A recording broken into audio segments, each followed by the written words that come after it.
हल्द्वानी हिंसा मामले को लेकर मुस्लिम संगठनों के नेता हल्द्वानी पहुंचे। जमीयत उलेमा ए हिंद और जमात ए इस्लामिया हिंद के नेताओं ने एसडीएम हल्द्वानी से बातचीत की। हल्द्वानी हिंसा पर प्रशासन से बातचीत के लिए पहुंचे मुस्लिम संगठन एसडीएम से मिले।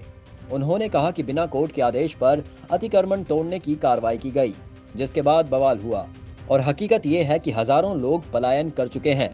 लिहाजा ये अपील है कि लोगों में डर खत्म होना चाहिए। जमीयत उलेमा ए हिंद के प्रतिनिधियों ने कर्फ्यू ग्रस्त इलाकों में जाने के लिए प्रशासन से अपील की, लेकिन प्रशासन नहीं माना। आज हम लोग आए थे हालात को जानने के लिए, हालांकि वहाँ भी पता लगा था कि असल सिचुएशन क्या है।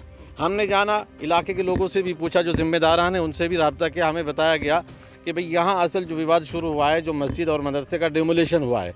हमने पूछा क्या इसका कोई कोर्ट का ऑर्डर था, तो बताया गया हमें कि कोर्ट का ऑर्डर डेमोलेशन का नहीं था। कोर्ट में 14 तारीख दी गई थी, 14 तारीख में सुनवाई होती, उसके बाद क्या डिसीजन आता। उसके बाद हमें ये नहीं था कि अगर वो गैर कानूनी है कोई चीज़, ज़बरदस्ती हमारी कोई मस्जिद मदरसा सरकारी या प्राइवेट ज़मीन पर नहीं बनाया जा सकता, लेकिन डेमोलेशन का ऑर्डर होता। यहाँ नुज़ूल की ज़्यादातर ज़मीनें हैं, कुछ लोगों ने फ्री होल्ड करा रखा है, कुछ की एप्लीकेशनें लगी हुई हैं। तो जो भी होता वो ऑर्डर अगर कोर्ट का आ जाता, डेमोलेशन का कोई मसला नहीं था।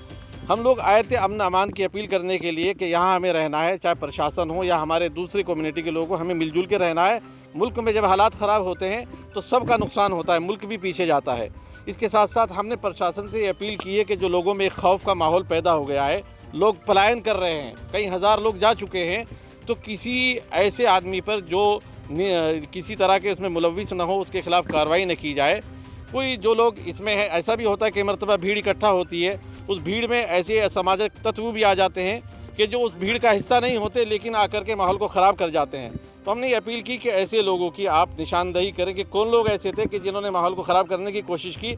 जो लोग भी समाज को और माहौल को ख़राब करना चाहते हैं उनके खिलाफ़ कार्रवाई हो, लेकिन निर्दोष के खिलाफ़ किसी के कोई कार्रवाई ना हो।